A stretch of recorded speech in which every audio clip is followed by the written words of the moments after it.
안녕하십니까. 초이수 물리 이야기 시간입니다.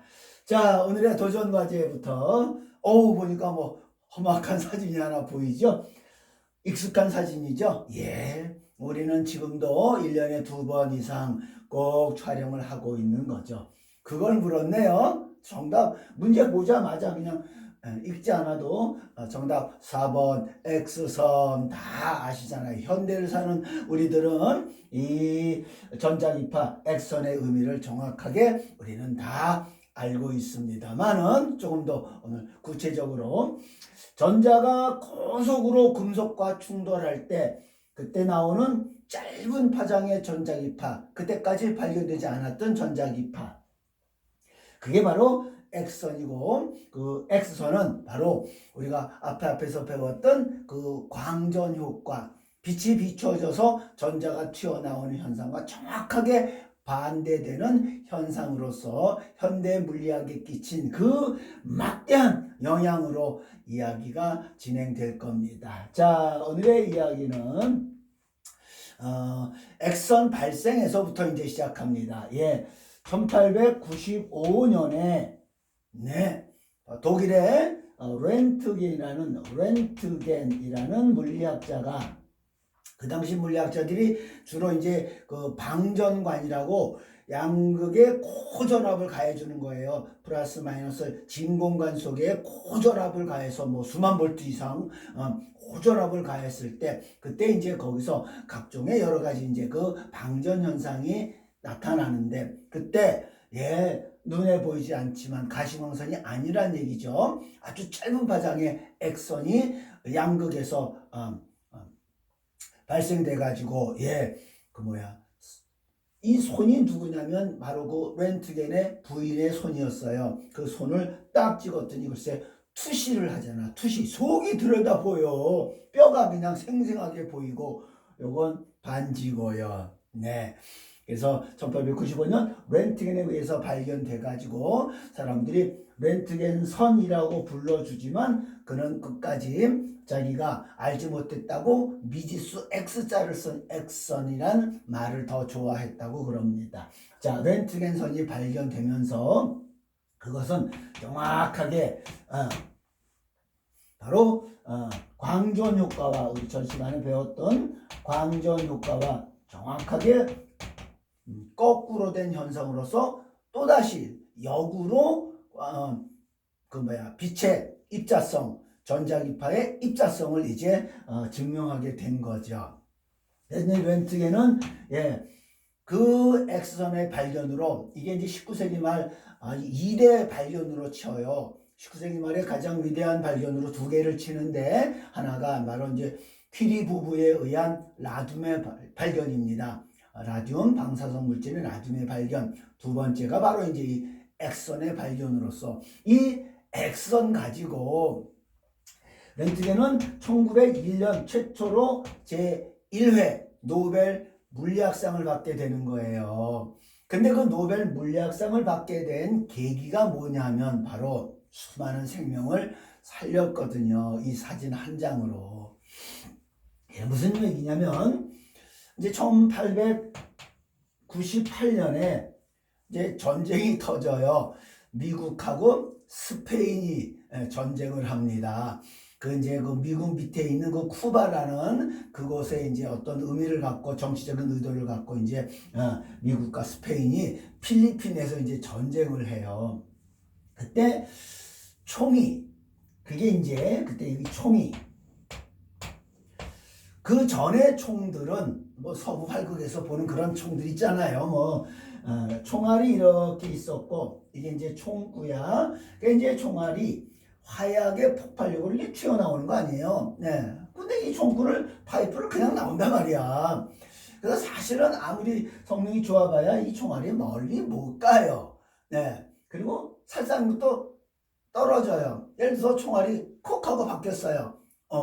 근데 사람은 죽지 않았어요. 그러면 여기를 째서 총알만 꺼내면, 그리고 꿰매면 이제 사는 거야. 피 많이 안 흘리고 이제 그러면.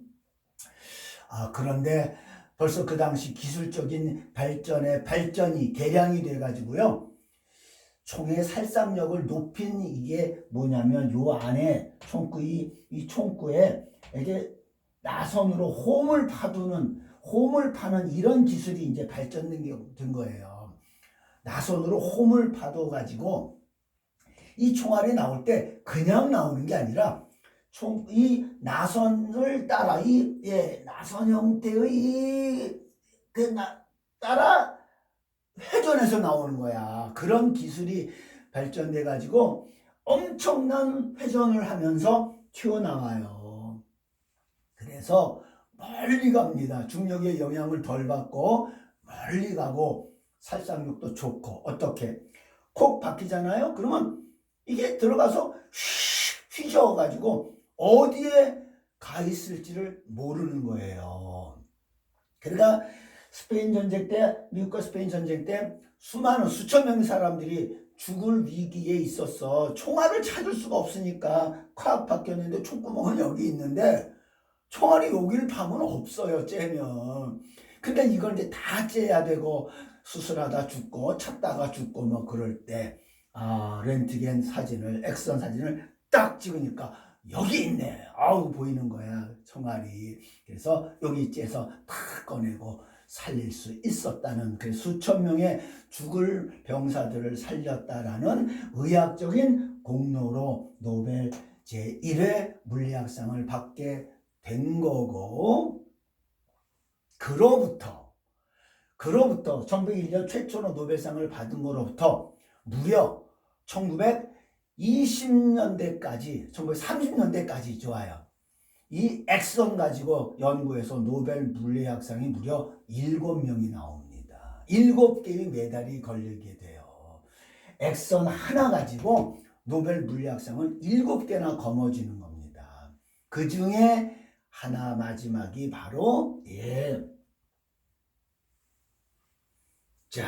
바로 뭐냐면 빛의 전자기파의 입자성의 강력한 직접적인 증거인 콤프톤 효과라는 거예요. 콤프톤 효과.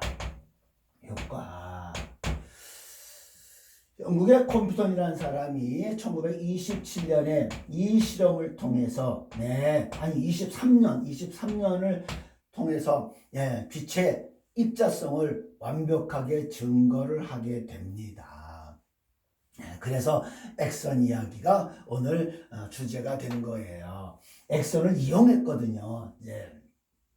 자, 우리 앞서 광전 효과에서 1차 얘기가 다 됐어요. 금속의 파동인 빛이 쪼여졌는데 특정한 빛에서는 전자가 튀어나오는, 그래서 아인슈타인이 그게 광자의 형태로 에너지가 공급되어서 전자가 튀어나온다 했잖아요. 1905년. 그러니까 이 발견보다는 한 10년 뒤가 되는 거죠. 그 이유가 뭔가? 아인슈타인이 이걸 광자라고 하자 이렇게 된 거예요. 그런데 이게 광자로서의 어떤 직접적인 증거가 불충분했거든.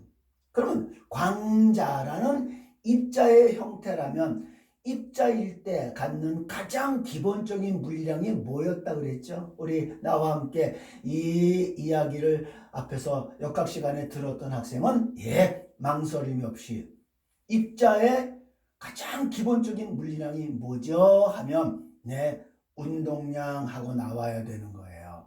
아직도 질량 이러시면 아직 뉴턴 역학에 대한 확실한 이해를 했다고 할 수 없습니다. 입자가 갖는 가장 특징은 바로 질량의 속도까지 곱해진 운동량이 확인이 돼야 돼. 그런데 광전 효과는 운동량은 확인하지 못했고 에너지적인 측면만 이제 확인을 했거든요. 그러니까 빛의 입자성의 직접적 증거라고 말할 수도 없어요.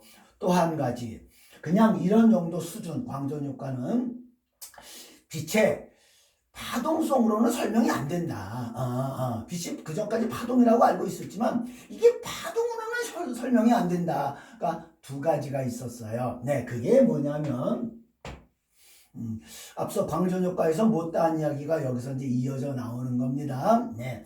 자, 파동성으로는 이해할 수가 없더라. 빛이 파동이었는데 금속에 이제 빨간 빛을 비춰줬어요. 이제 빨간 빛이라고 합시다.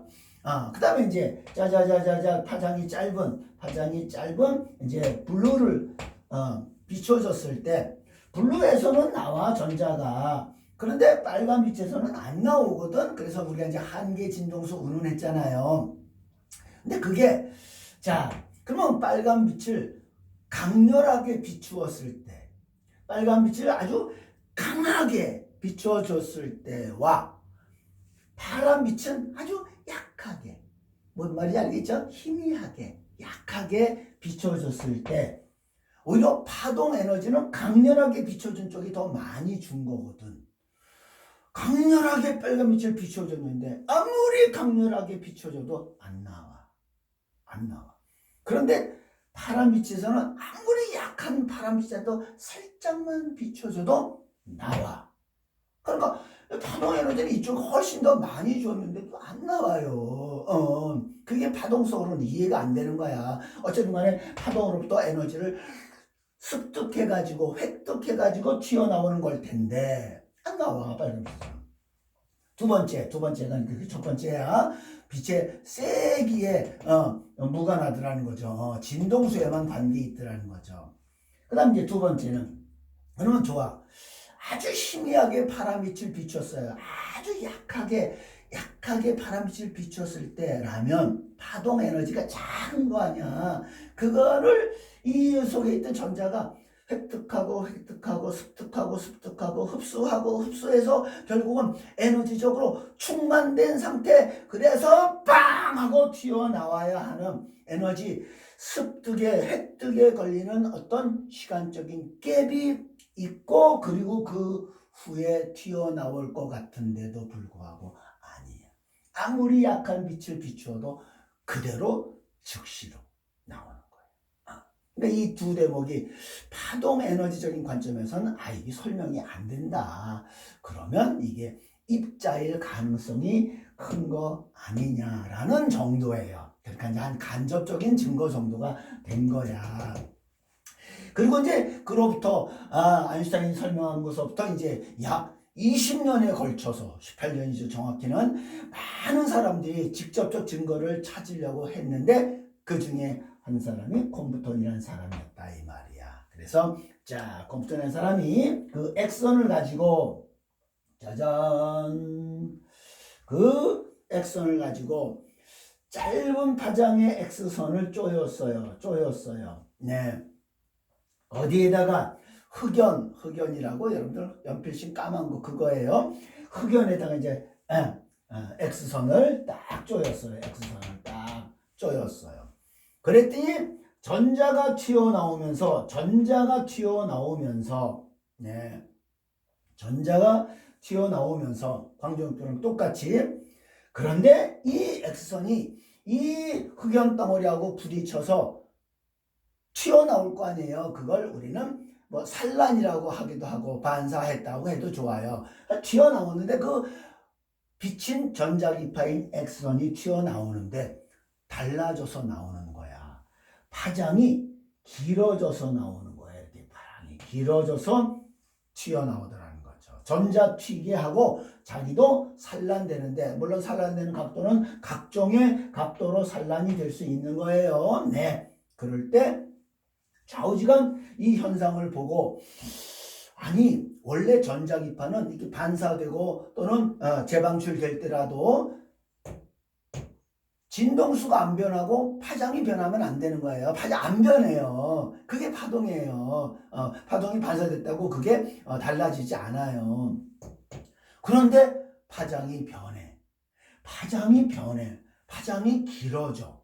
에너지가 작아졌어. 얘한테 에너지를 공급함과 동시에 그게 마치 여기 우리 운동량, 충격량 단원에서 그렇게 많이 다루었던 두 당구공의 충돌과 똑같은 거야.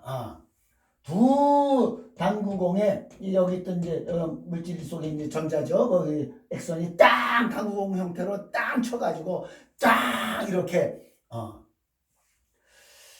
야 그래서 결국은 이 산란되는 요 각도, 요것도 이제 각도 있겠죠. 이 각도를 면밀히 측정을 해가지고 그리고 요 파장이 긴 것을 면밀히 측정해 봤더니 그 관계가 정말 입자와 입자가 충돌하는 현상과 너무나 똑같고 그때 이게 액선이 갖는 전자기파가 갖는 운동량 그게 확인된 거예요.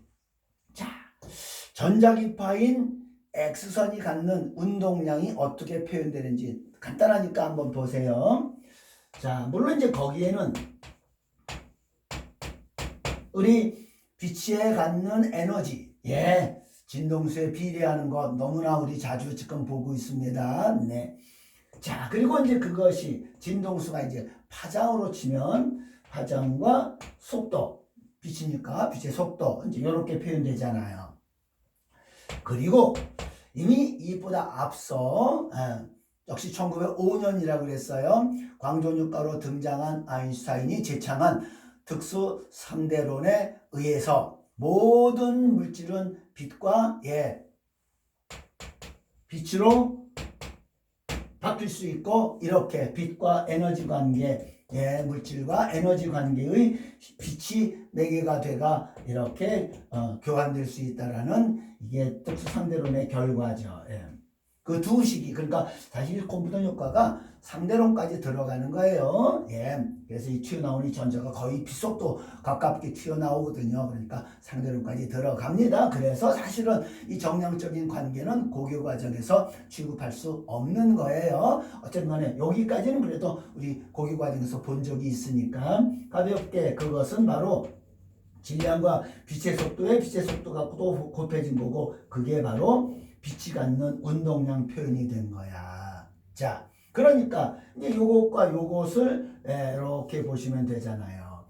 그것과 그것을 일치시켜 보면 C가 딱 떨어지죠. C가 딱 떨어지고 운동량이 바로 파장의 반비례 관계 그리고 그 사이를 운동량 입자성의 특징인 운동량과 파동성의 특징인 파장이 플랑크 상수가 매개가 돼가지고 이런 관계에 있구나라는 걸 확인하게 된 거예요. 요걸 확인한 게 바로 요걸 확인한 게 전자기파인 빛이 갖는 운동량은 그 파장의 역수관계에 해당되고 그걸 매개하는 게 플랑크 상수라는 이 관계식을 확인한 거야. 그래서 1923년에 이걸 확인하게 된 거예요. 전자기파인 빛의 운동량이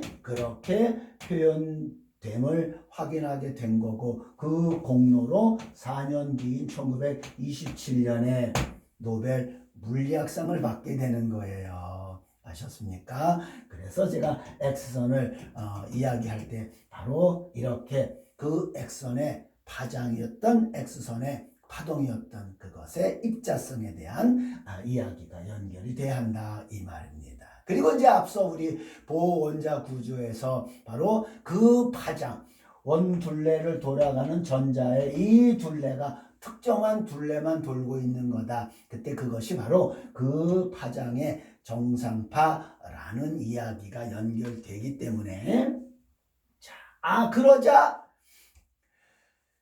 요걸 보자마자 요식을 보자마자 분명하게 이제 빛이 파동인 빛이 입자다가 이제 확실한 증거가 확인된 거잖아요.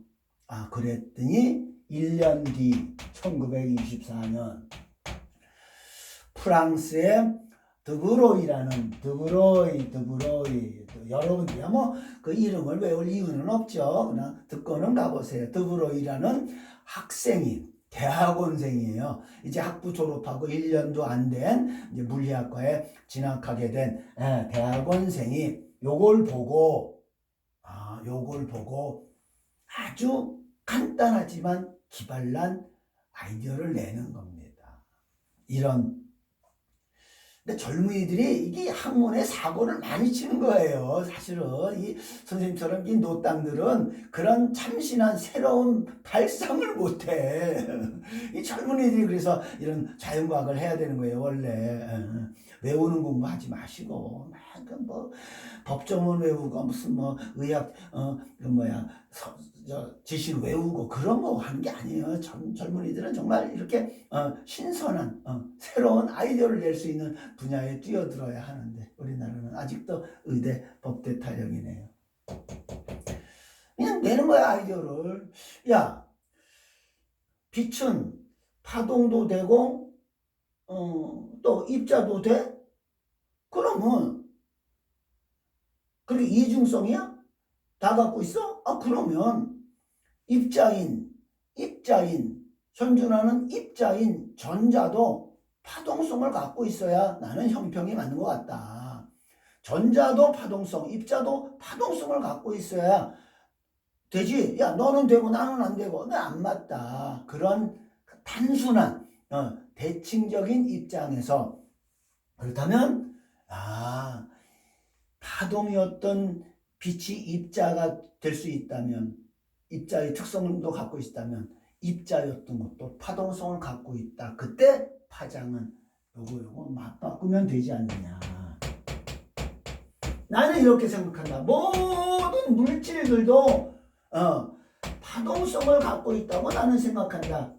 그리고 그때 그 파장은 바로 운동량의 역수관계에 해당된다고 나는 생각한다. 이렇게 된 거예요. 그리고 등장하는 드브로의 이야기, 다음 시간에 이어가겠습니다. 흥미진진하죠? 네.